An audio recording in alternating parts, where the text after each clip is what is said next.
Picture this, it's 1999, it's a Saturday morning and it's raining outside. So, what are you going to do? Well, you start up your trusty PlayStation, of course. You press the play button, you hear that beautiful sound.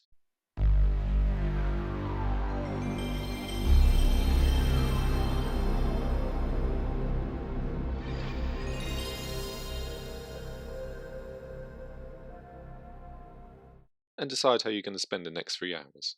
Oh, did I mention you also love the new Star Wars film that's just come out? And since you're a kid, you don't really care about any of the faults. All you know it's Star Wars and you'll buy it.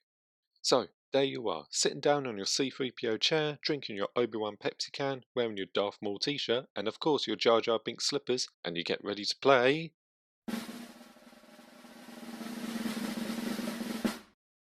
the Phantom Menace video game that was released alongside the film on May for PC, Windows and PlayStation 1. Following the storyline of the movie, Phantom Menace the video game lets you play as Ewan McGregor, Liam Neeson, Natalie Portman and this guy as you fight your way through droids, sand people and muggers as you try and free the planet Naboo from the clutches of the evil Trade Federation. Don't worry, forget about all that.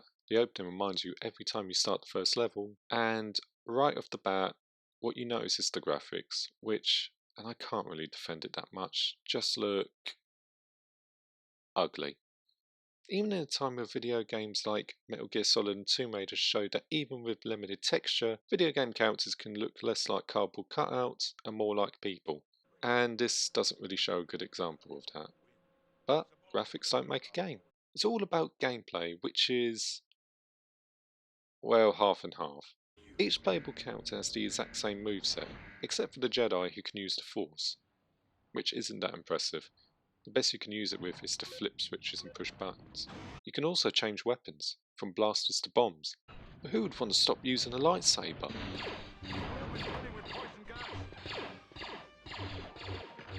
Moving on. But never mind the droids, the real enemy of the game is the terrible camera, which is always positioned in a bird's eye view where you can't really see what's always ahead of you, and will make you miss platforms when you're trying to jump. And that's another major issue with this game. The difficulty is brutal. 1 minute you could get through an area with no problem, the next you're slowly going insane over the fact that you need health and there aren't any health packs anywhere.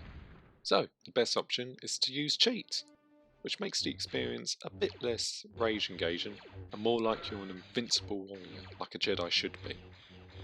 Speaking of which, if there's one thing people remember about this game, it's the fact you can kill any non-important story characters and get away with it.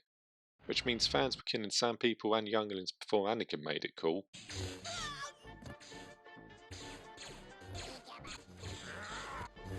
But I'm speaking a bit too negative here. Is there anything good about this game?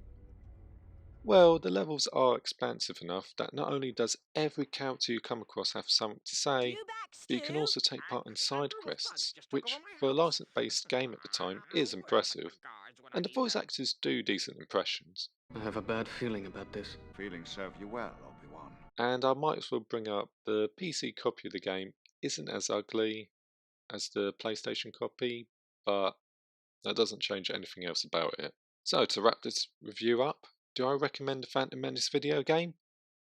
Other than the nostalgic feeling? No. That is if you're a casual gamer. If you're a Star Wars fan and like a quick challenge, then give it a go and try not to use the cheat code. And then afterwards quickly play Force Unleashed and Jedi Fallen Order to make yourself feel better afterwards.